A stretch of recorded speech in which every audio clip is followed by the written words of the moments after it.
Hello and welcome to Profiles in Risk. This is your host, Tony Cañas.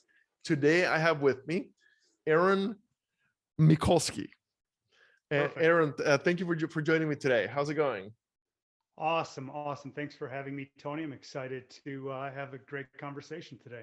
My pleasure, my pleasure. So Aaron kind of hits both sides of what I love to do with the podcast. On one hand, I love to have people talk about what their small companies, whether it's insurtech or consulting or something else around insurance are doing.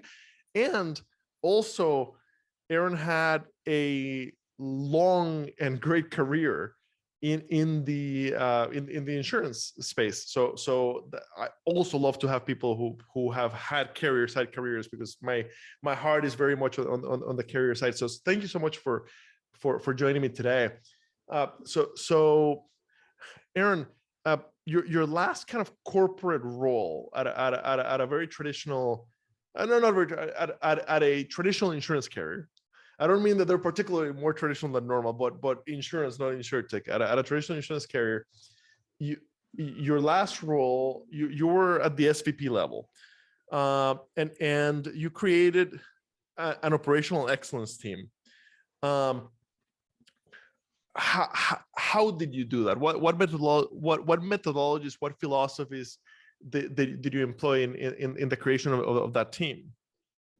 Yeah. Thank you for that question, Tony. So one of the reasons why I was brought in to the organization, and it was a very conservative, traditional carrier that has been around over 100 years, uh, but was really to build an organization from the scratch to improve the planning, prioritizing, and execution of their key strategic initiatives.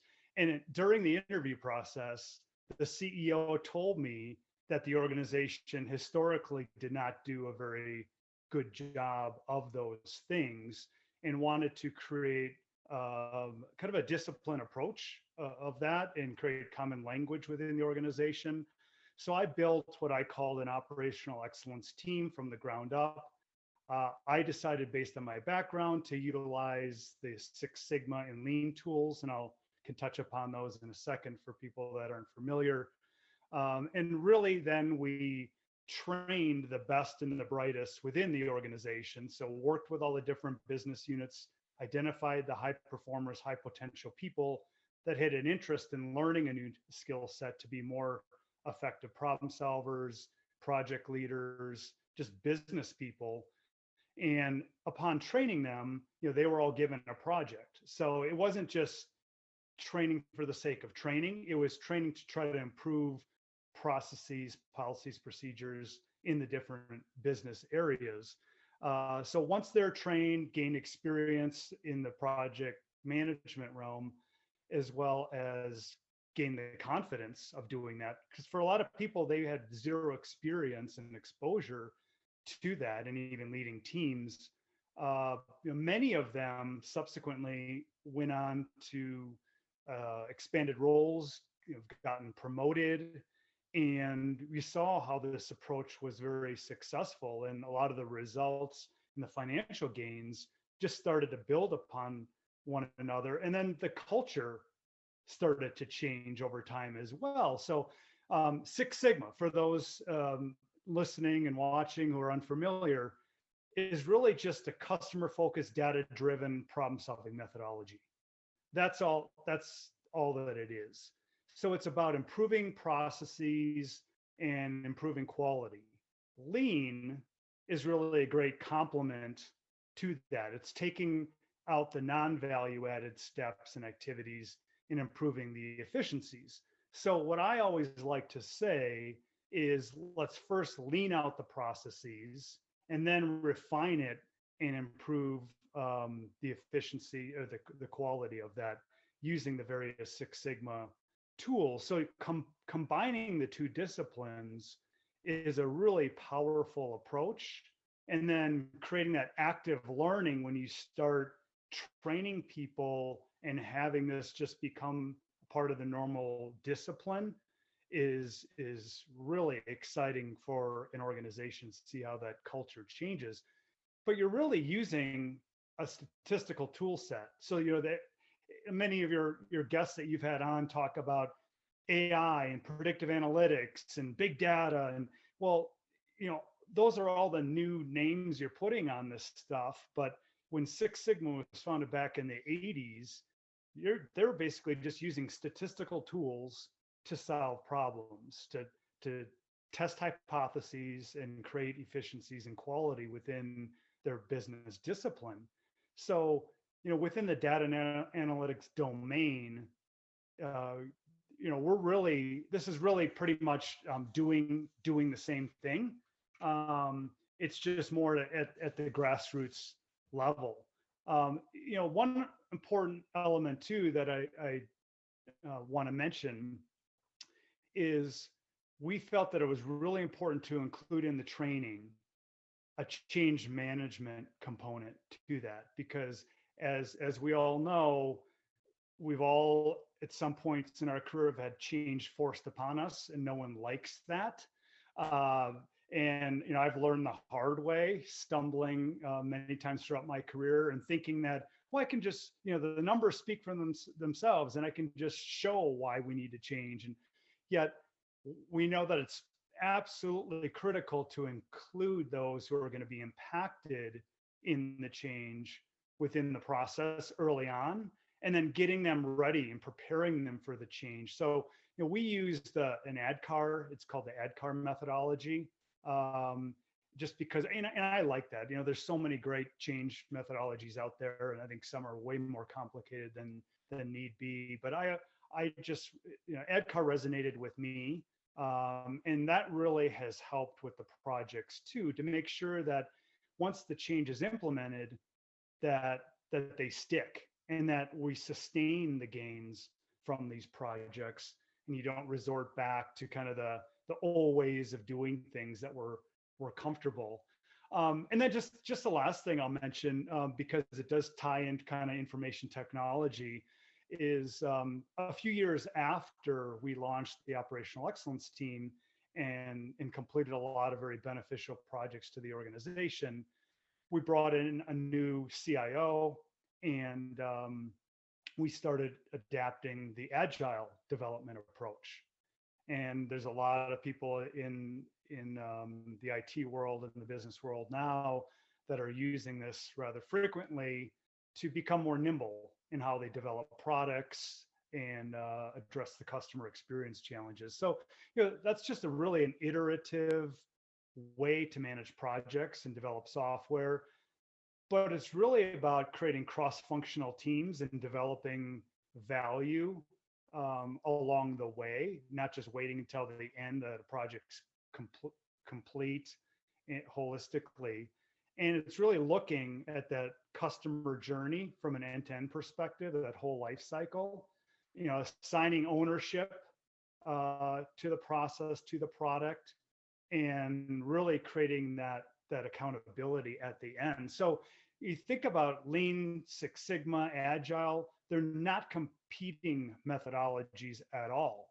They're really rooted in the same philosophy. And when working together, they can produce tremendous results. And all three things that you mentioned when it comes to so Lean, Six Sigma, and ADKAR, all wildly popular within the insurance space. So for the listeners, especially Six Sigma, it's worth, if you like process, if you like process improvement, and you're a large carrier, there's a very good chance that your company has significant amount of work for Six Sigma certified people. So it's definitely worth looking into it if you like the process side of, if you like operations. Awesome. So clearly, but looking at what you've done in the past and looking at what you're doing now, and our prior conversation offline, clearly, like myself, you're a student of leadership. So how did the study of leadership advance your career to what you're doing today, and how do your values play with it when it comes to your leadership style? Well, I guess this really comes back to how I was raised, and as a youth, and just to not go all the way back, but talk a little bit about my journey in academia. And uh, I spent the first 2 years at the University of Wisconsin-Madison in the engineering school, and just didn't enjoy what I was learning, quite frankly, and decided to change to the business school. And really, the reason is because really the topics that I enjoyed reading about for fun and learning about had to do with the economy and investing and making money, and the stories of businesses that were thriving and failing, and the individuals, the leaders that were either contributing to that, or bringing some of those companies to their knees. And I thought, well, why the heck would I major in something that I am not enjoying, and really focus on something that I do enjoy? And I think a lot of it is rooted in my father, and he's been a mentor and role model to me at a very, very young age. Someone asked me the other day, "What's the first leadership book that you read?" And I think it was In Search of Excellence, which came out in like 1982. So I was 10 years old when it came out, but I read it, not when I was 10, but a few years after that. Uh, and one of my go-to authors, I think he's a great speaker, Ken Blanchard. He talks a lot about leadership being love and servant leadership, that I'm a big proponent of, that I wrote a book about as well. But I found out the other day, listening to him, because he has a new book coming out, that at Cornell, he was a fraternity brother of Tom Peters, who wrote In Search of Excellence. And kind of these type of business books and leadership books weren't that big at the time. So Ken Blanchard and Tom Peters were really the first ones to kind of start writing in that realm. But my dad really inspired me to learn and grow at a very early age. And he introduced me to Dr. Deming, who really led the quality movement, Quality movement. right back in Japan, when the United States wasn't that interested in it. And he went over there and basically turned around their industry. You think when I was young, made in Japan basically meant that it was junk, that it was low quality. And now some of the greatest things are manufactured in Japan, because it's just the opposite. So, from a very early age, I was just inspired by leadership and the individuals involved. You had one other part of that question. Now I forgot what it was. Values. Just wondering how your values play with the leadership piece. Oh, yeah, values. That's one of the most critical pieces of leadership, in my humble opinion. Again, I wrote a whole book on it, and the first part of my book really discusses the importance of understanding yourself. It's that whole self-reflection piece, and understanding what are your core beliefs, what are your core values, who are you, and then what are your strengths, what are your passions, to really help you then become the leader you want to be. So, my thesis in the book is really centered around, how can you be an effective leader when you don't truly understand yourself? And that's why I thought it was important in one book to spend the first part of the book having people focusing on that element, and then the second half of the book focusing on, okay, here's my suggestion of what leadership is and isn't, and how to be a more effective leader. It's funny because I just read something recently, research, and this stuff changes all the time, but they said 40% of your life is within your control. So you may think that's a good percentage, a bad percentage, whatever. You could think of it, 60% isn't in my control. Oh my gosh, the sky is falling. But if you focus on the 40% that's within your control, you then ask yourself, or I ask myself, okay, what can I control? Right? it's the serenity prayer, right? Focus on what you can control and try to forget about the other stuff, and don't get stressed out of the stuff you have no control over.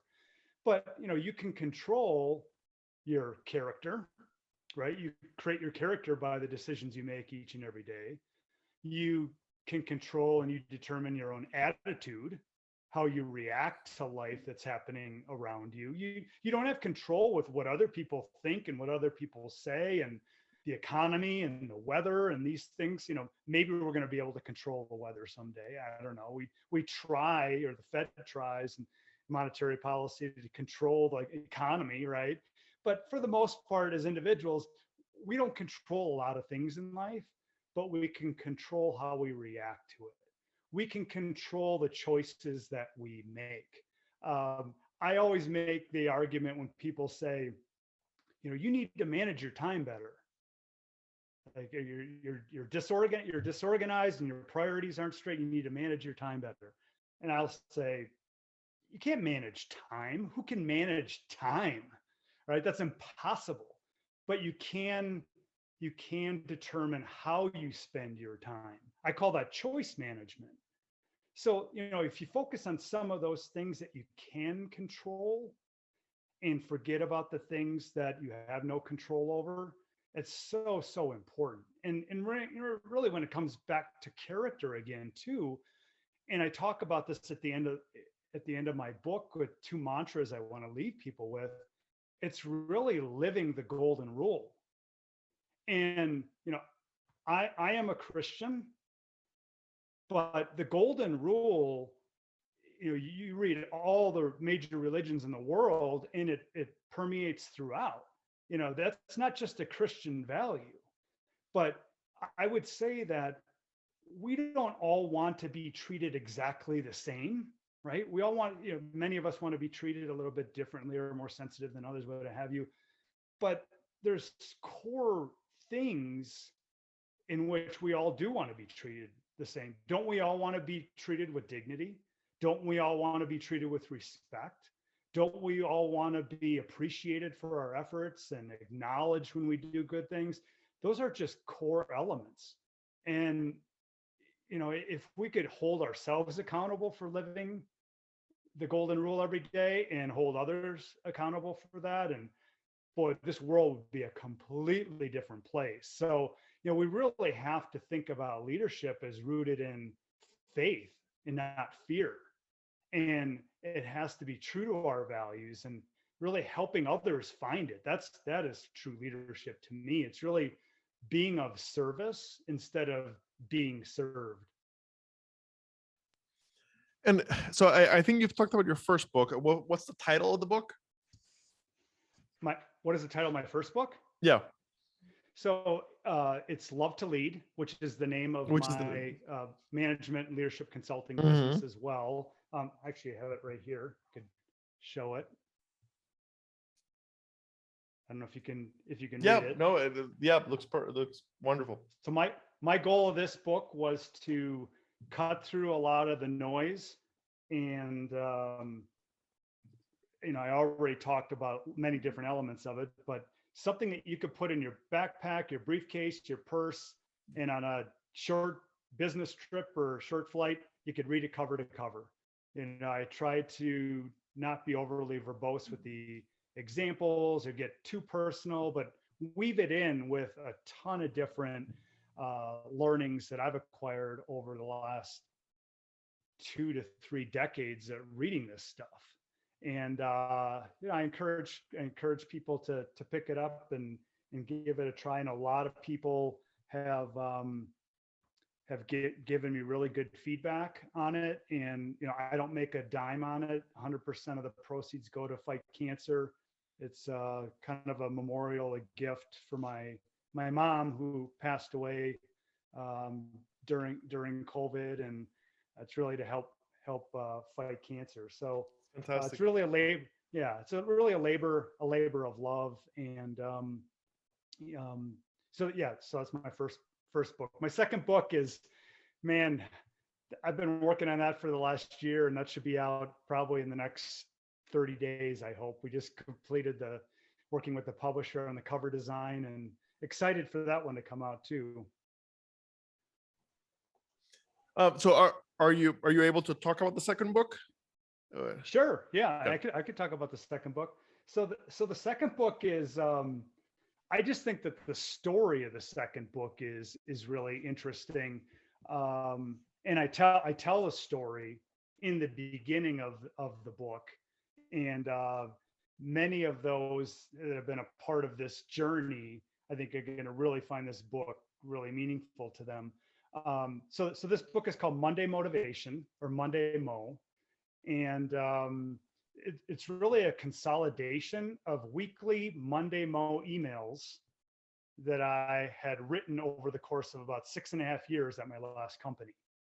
So when I started there, after really doing an assessment of my team and the morale and the culture, I determined that, you know what, people need a little pick me up at the beginning of every week, and something that inspires them, makes them think a little bit differently.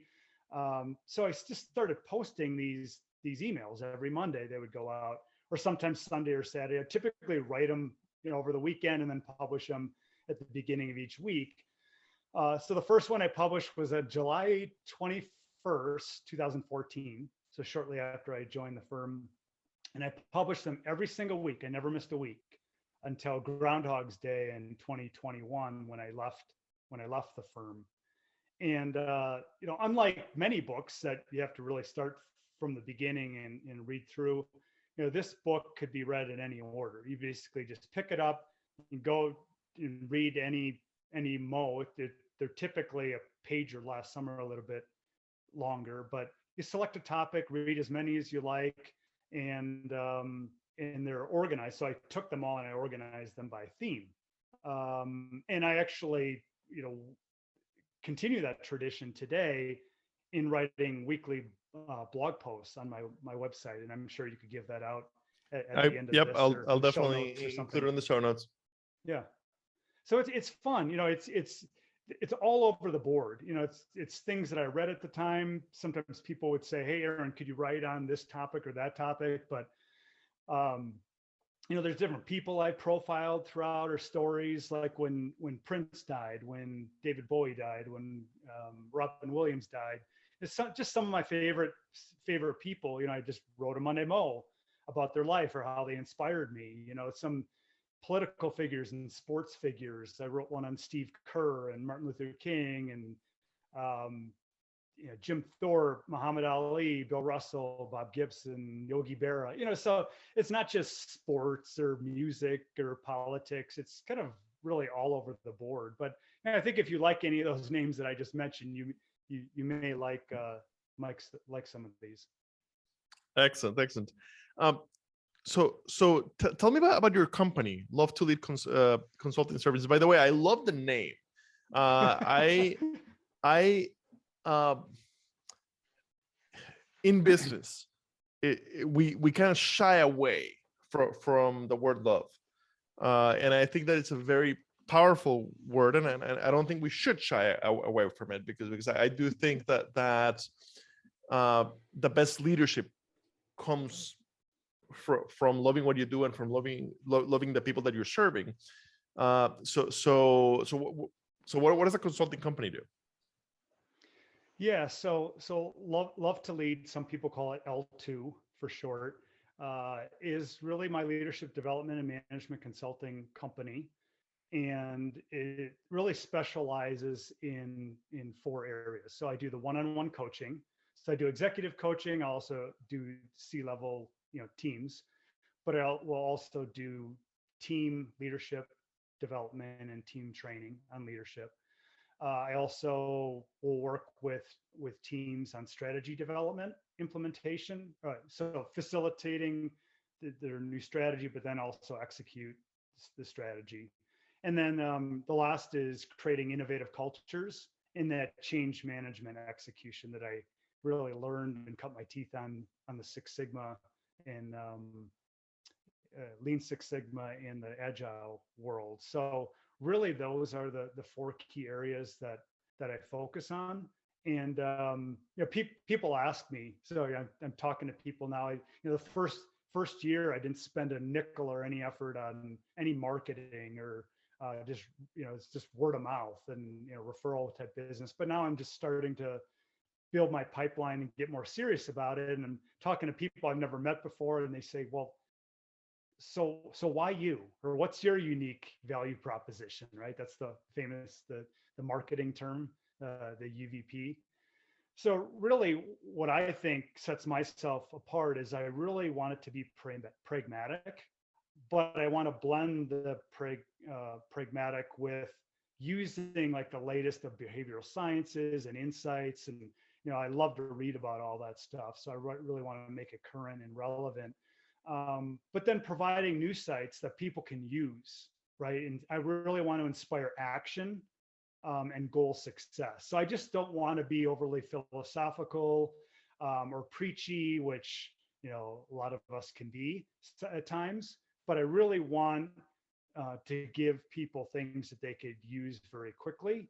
And then I want to customize it to the unique circumstance or the industry. So I do and have worked with consulting with insurance companies and agents and producers, but this is agnostic to the industry, right? Leadership, strategy, creating creative cultures.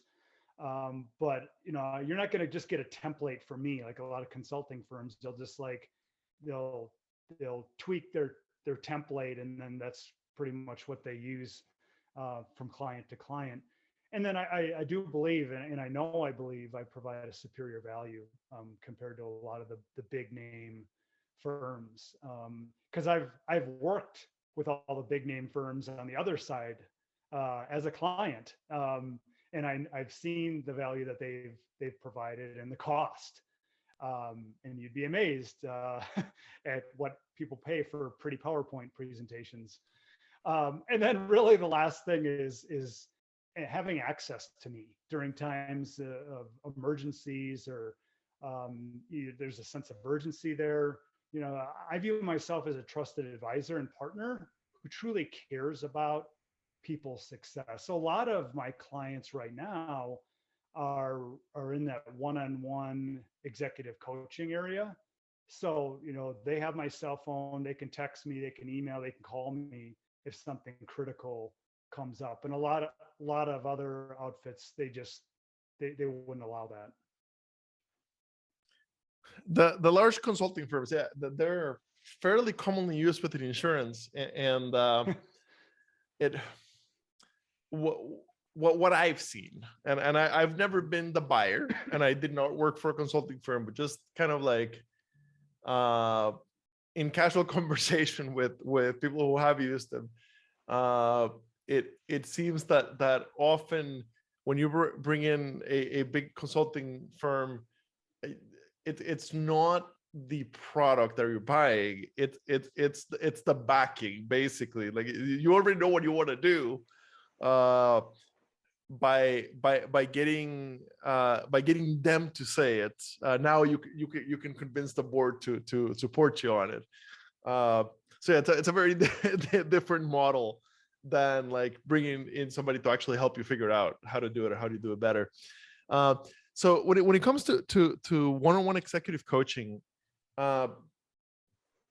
it's easy to think that higher level people have made it. Why would an executive need a coach? I think that's a great question, and I think it's an absolute travesty that all people don't have coaches. Because you think about it, when I ask people, do you want to excel in your career? Do you want to excel at your craft? Do you want to be the best? Most people will say yes.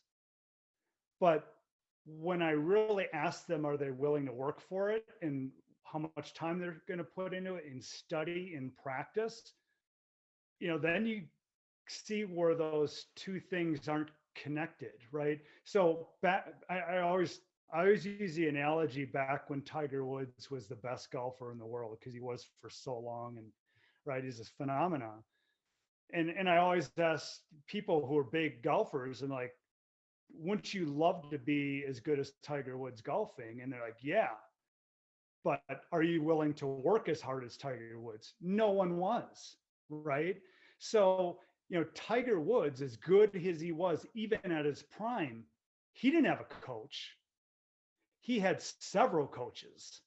So to me, my argument is, yeah, you might have reached a certain level in your career or attained a certain position or title, but unless you're okay with the status quo, unless you're content, and unless you have no desire to improve and grow, we all need a coach. And even if you're really good, you can become better. So, I'm really looking when I'm talking with people, and I don't take on every client.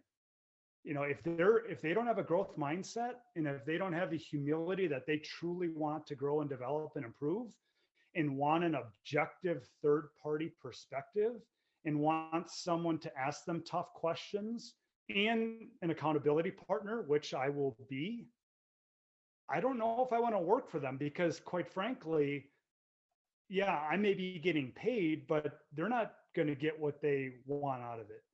And sometimes, and I've had one client comes to mind in particular that I work with, that they weren't coming to me willingly. They were coming to me because their new boss said, you need a coach, and I need to figure out what you're doing, how effective you are, and you need to improve in these areas.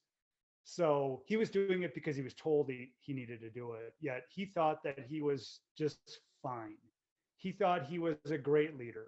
And yet when you started interviewing people in confidence that worked with him and for him, very different story. So, I truly believe that, again, to become the best leader, business person that you're capable of becoming, you need a coach. There's something in the Chicago Tribune. I spent almost 20 years in Chicago, so I have a lot of these little nuggets from the Tribune all the time. It says, it asks the question, who exactly needs a coach? And it said, winners who want more out of life.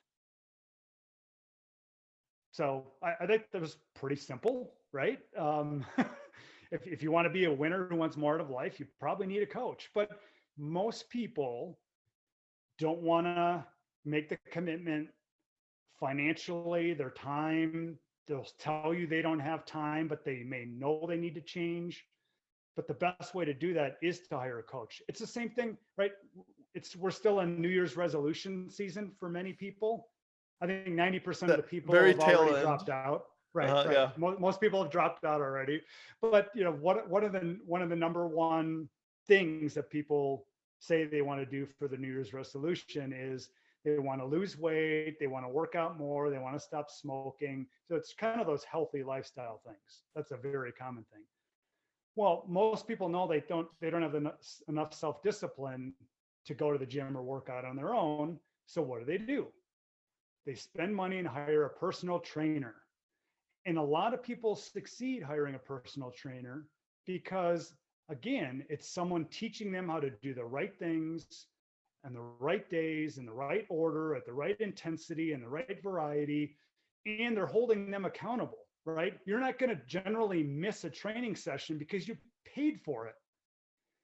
And that's why a lot of times the best things in life aren't free, because the things that aren't free, you got some skin in the game to make change. So again, a long-winded answer to your question, but I'm really passionate about everyone, having a coach if they're serious about life and improving. Excellent. And kind of the last question. So what does your process look like when an executive reaches out, wanting to look at coaching? What is your methodology? Yes. So first off, we just talk about kind of what are their wants and needs. Why are you looking to get a coach? What are your objectives? But once we're in alignment and we feel like it's a good fit, because fit is very important, is establishing the coaching agreement, right? That level setting what the expectations are. And then, once you get into the coaching rhythm, and some people, they want to do it more frequently at first, and then you taper it off. Many times it's every other week, and then it may transition after several weeks or several months to every other month. Some people, they want to have me maybe kind of at their fingertips. Like, yeah, we're good after 9 months, after 12 months, but let's have, quarterly check-ins, right? And or I want access to you if I'm needed. So we establish kind of that agreement up front, but then every session we're identifying kind of what their current reality is, what are their specific problems or issues that you want to address each session. So you want to have an objective. You can't boil the ocean in an hour. And typically my sessions are an hour. But then we set a goal for each session. I really want to have them envision what their desired outcome is. So I don't want to get too philosophical and yoga on you, but kind of manifesting what that end point is. I think that is critical. But then I'll start, once you establish that, then I begin the coaching and asking them questions and using effective listening and active inquiry and then some problem solving techniques to have them kind of get in that direction. And then we identify, well, what are the alternative solutions? And then we determine kind of the pros and cons of each very quickly. Which one do you select, right? Because we want this to be actionable afterwards, and then have them be accountable to create their action plan afterwards, and then create that accountability to the outcome. So at the next session, I'm going to be asking them, okay, did you execute your plan? What worked, what didn't work, what needs to be tweaked, what needs to change? Did you get the desired outcomes? So you could see how this kind of be iterative, right? It may not be necessarily linear, but that's generally the coaching process. Does that help? Absolutely, makes perfect sense. And I'm a big fan. My listeners are insurance, right?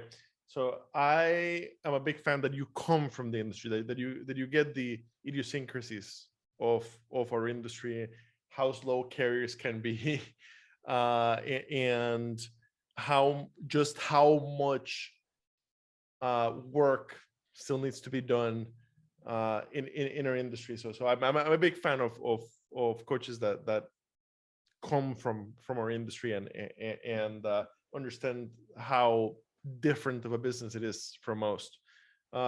So thank you very much. Great chatting with you today. When it goes live, I'll tag you on LinkedIn and I'll include the coaching website.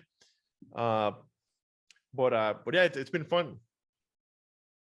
Thank you. I love the opportunity, and hopefully your listeners found some value from it, and God bless. Thank you.